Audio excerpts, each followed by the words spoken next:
ओम शांति। आज प्यारे बाप दादा की 21 जनवरी 1987 की अव्यक्त वाणी है। वाणी का टाइटल है स्वराज्य अधिकारी ही विश्व राज्य अधिकारी। राजाओं के राजा बनाने वाले भाग्य विधाता भगवान अपने बहुत काल के स्वराज्य अधिकारी बनने के अभ्यासी बच्चों प्रति बोले, आज भाग्य विधाता बाप अपने सर्वश्रेष्ठ भाग्यवान बच्चों को देख रहे हैं। बाप दादा के आगे अब भी सिर्फ ये संगठन नहीं है, लेकिन चारों ओर के भाग्यवान बच्चे सामने हैं। चाहे देश विदेश के किसी भी कोने में हैं, लेकिन बेहद का बाप बेहद बच्चों को देख रहे हैं। ये साकार वतन के अंदर स्थान की हद आ जाती है, लेकिन बेहद बाप की दृष्टि की सृष्टि बेहद है। बाप की दृष्टि में सर्व ब्राह्मण आत्माओं की सृष्टि समाई हुई है, तो दृष्टि की सृष्टि में सर्व सम्मुख हैं। सर्व भाग्यवान बच्चों को भाग्य विधाता भगवान देख देख हर्षित होते हैं। जैसे बच्चे बाप को देख हर्षित होते हैं, बाप भी सर्व बच्चों को देख हर्षित होते हैं। बेहद के बाप को बच्चों को देख रूहानी नशा व फखुर है कि एक एक बच्चा इस विश्व के आगे विशेष आत्माओं की लिस्ट में है। चाहे 16,000 की माला का लास्ट मन का भी है, फिर भी बाप के आगे आने से, बाप का बनने से विश्व के आगे विशेष आत्मा है।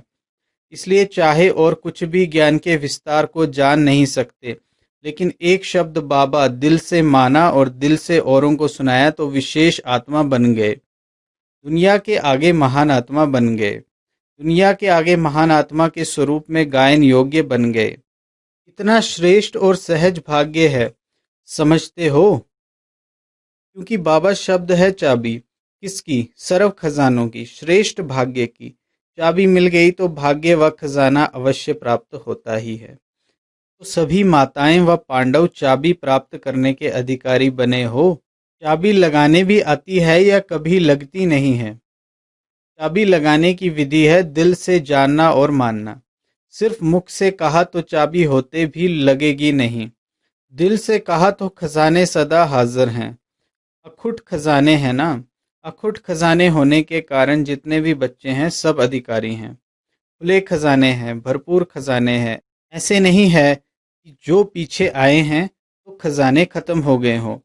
जितने भी अब तक आए हो, अर्थात बाप के बने हो, और भविष्य में भी जितने बनने वाले हैं, उन सबसे खजाने अनेका अनेक गुना ज्यादा हैं। इसलिए बाप दादा हर बच्चे को गोल्डन चांस देते हैं। जितना जिसको खजाना लेना है वह खुली दिल से ले लो। दाता के पास कमी नहीं है, लेने वाले के हिम्मत व पुरुषार्थ पर आधार है।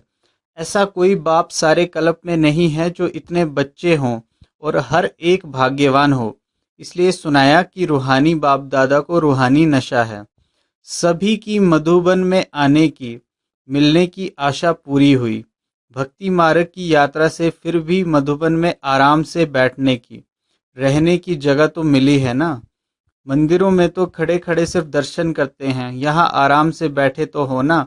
वहाँ तो भागो भागो चलो चलो कहते हैं, और यहाँ आराम से बैठो, आराम से याद की खुशी से मौज मनाओ। संगम युग में खुशी मनाने के लिए आए हो, तो हर समय चलते फिरते खाते पीते खुशी का खजाना जमा किया। कितना जमा किया है?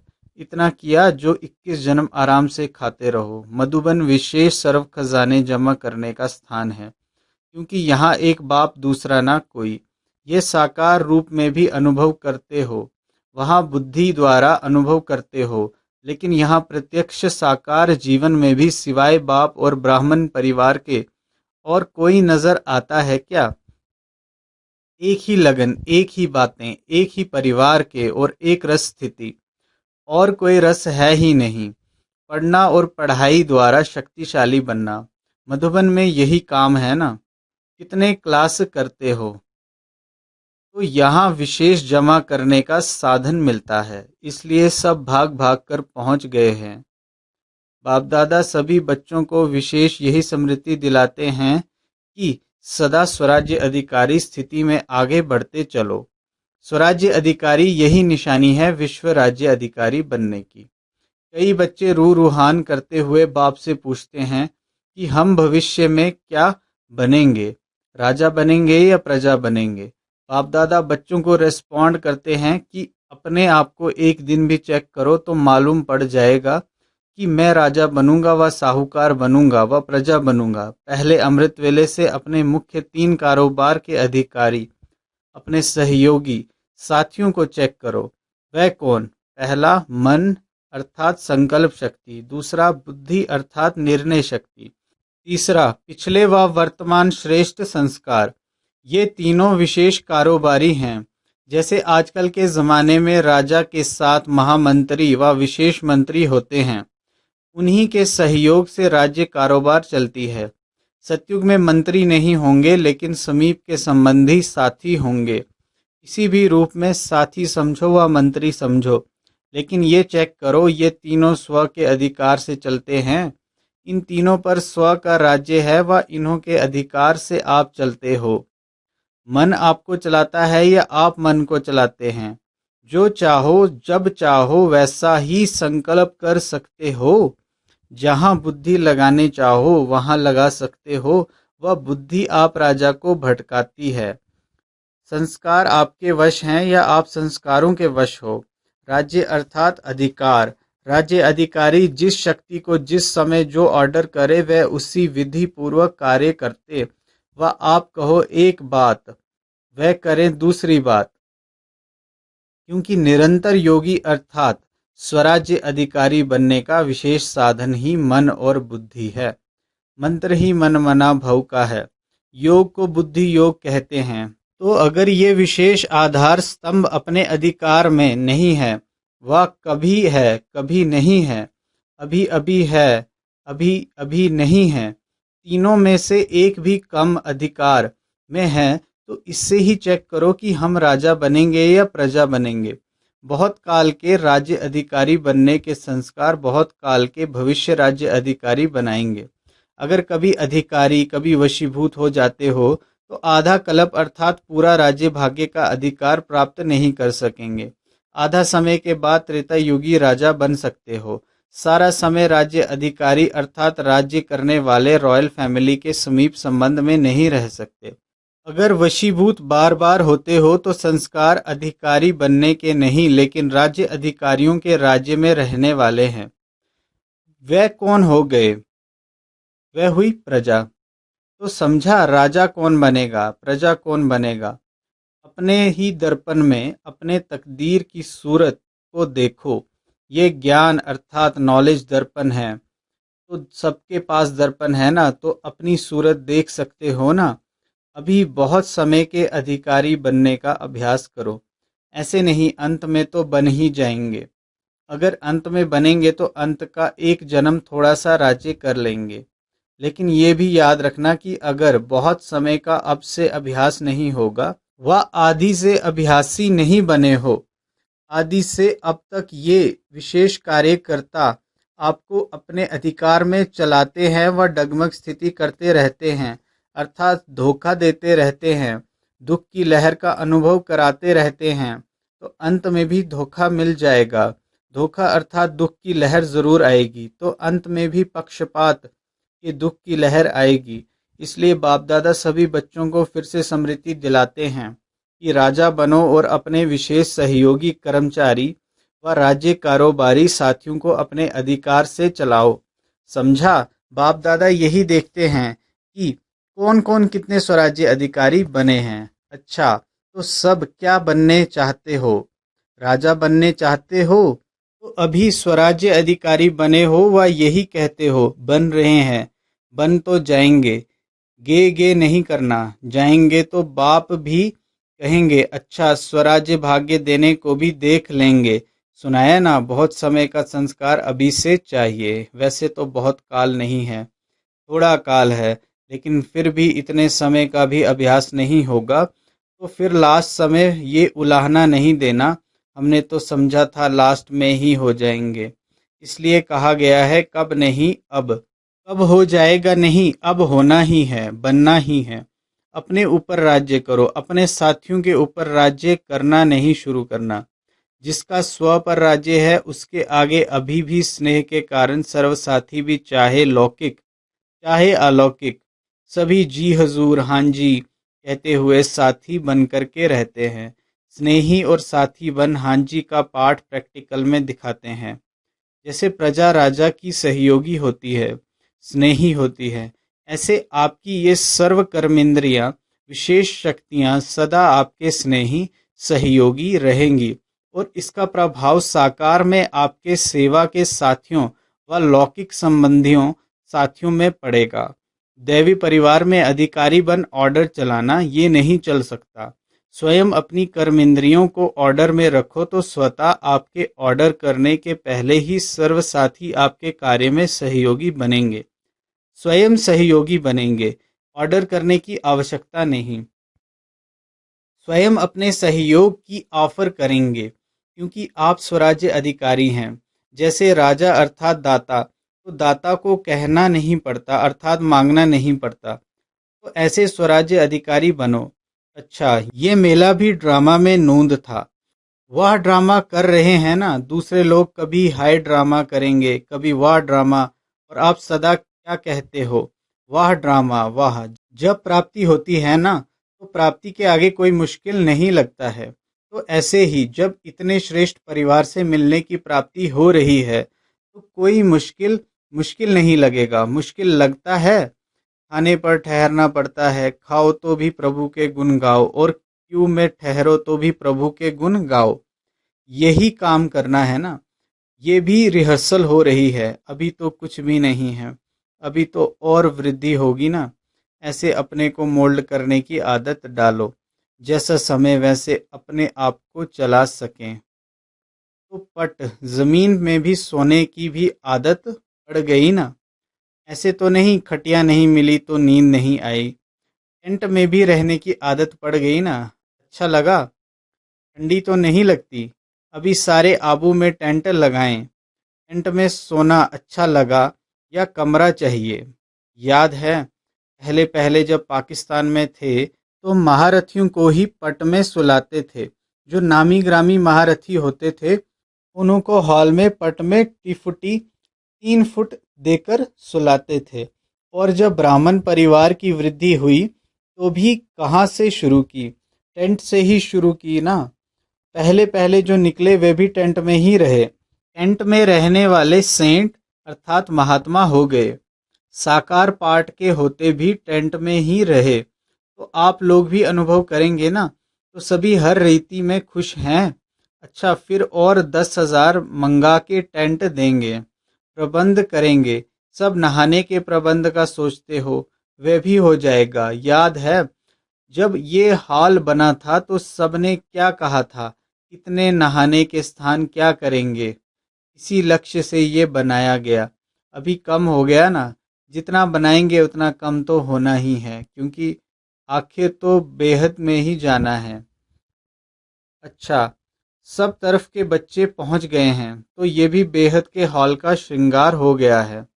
नीचे भी बैठे हैं, भिन्न भिन्न स्थानों पर मुरली सुन रहे हैं। ये वृद्धि होना भी तो खुशनसीबी की निशानी है।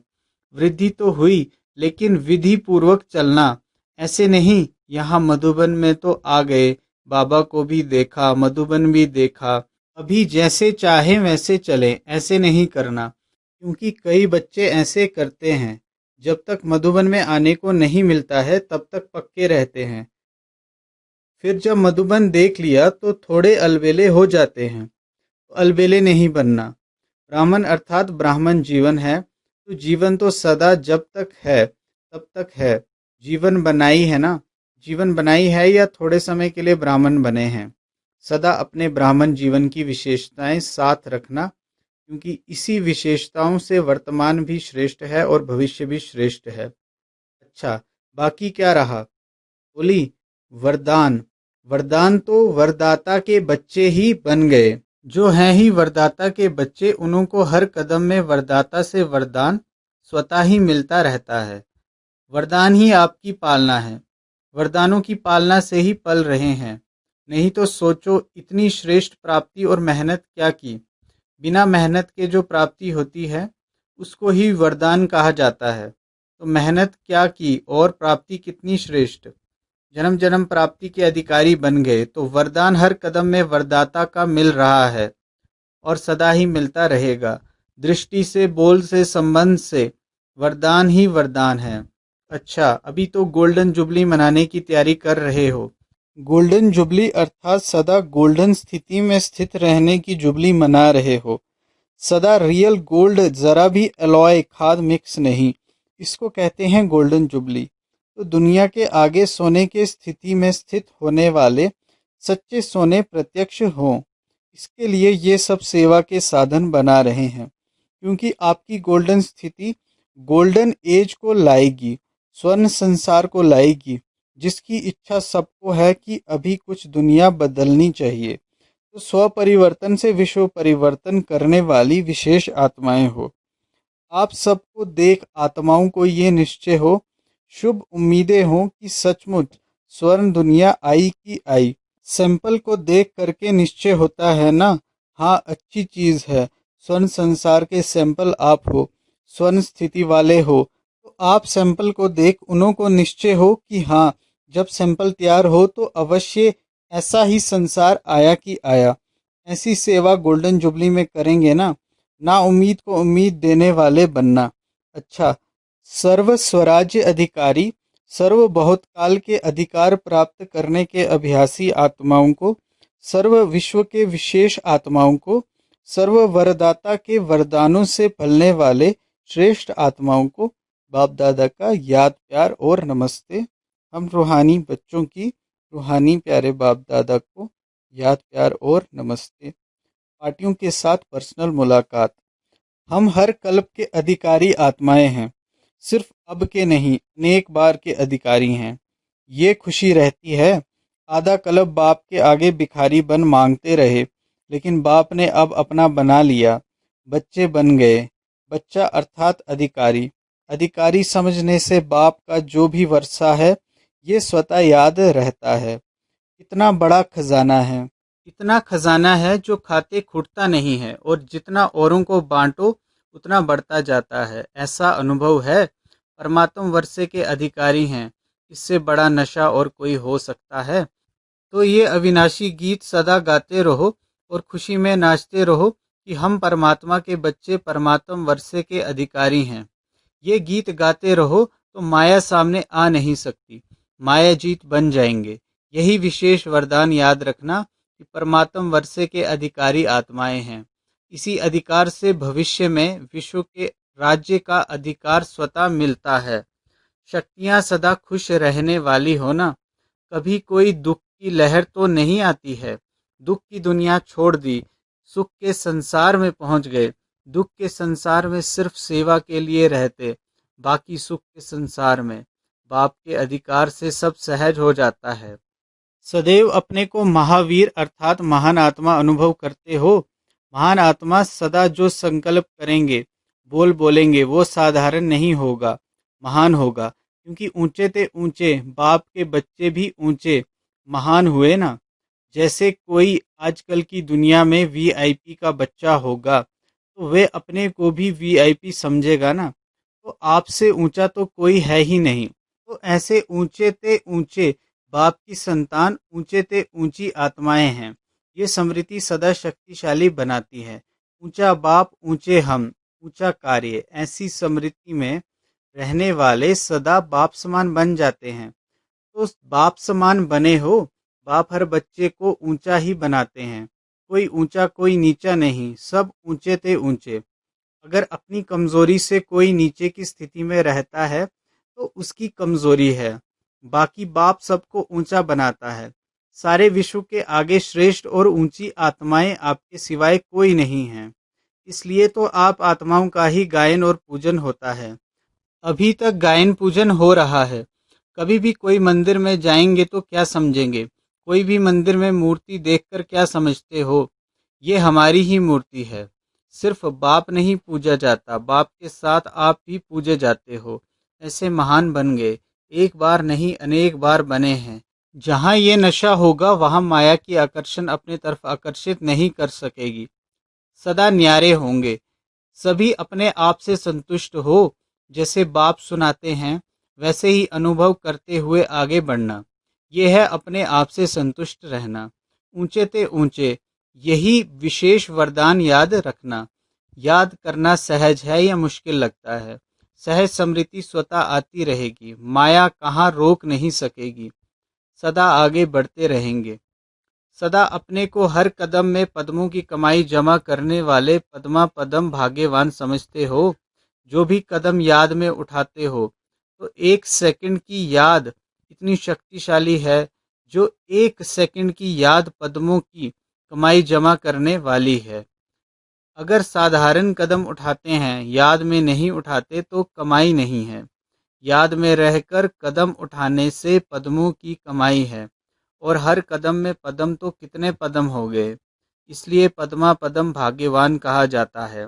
पद्म तो आपके आगे कुछ भी नहीं है, लेकिन इस दुनिया के हिसाब से कहने में आता है। तो जब किसी की अच्छी कमाई होती है, तो उसके चेहरे की फलक ही और हो जाती है। गरीब का चेहरा भी देखो और राजकुमार का चेहरा भी देखो, कितना फर्क होगा। उसके शक्ल की झलक फलक और गरीब के चेहरे की झलक फलक में रात दिन का फर्क होगा। आप तो राजाओं का भी राजा बनाने वाले बाप के डायरेक्ट बच्चे हो, तो कितनी झलक फलक है। शक्ल में वे पद्मों की कमाई का नशा दिखाई देता है या गुप्त रहता है? रूहानी नशा, रूहानी खुशी जो कोई भी देखे तो अनुभव करे कि ये न्यारे लोग हैं, साधारण नहीं हैं। तो सदा यही वरदान स्मृति में रखना कि हम अनेक बार पद्मा पदम पति बने हैं। अच्छा, ओम शांति।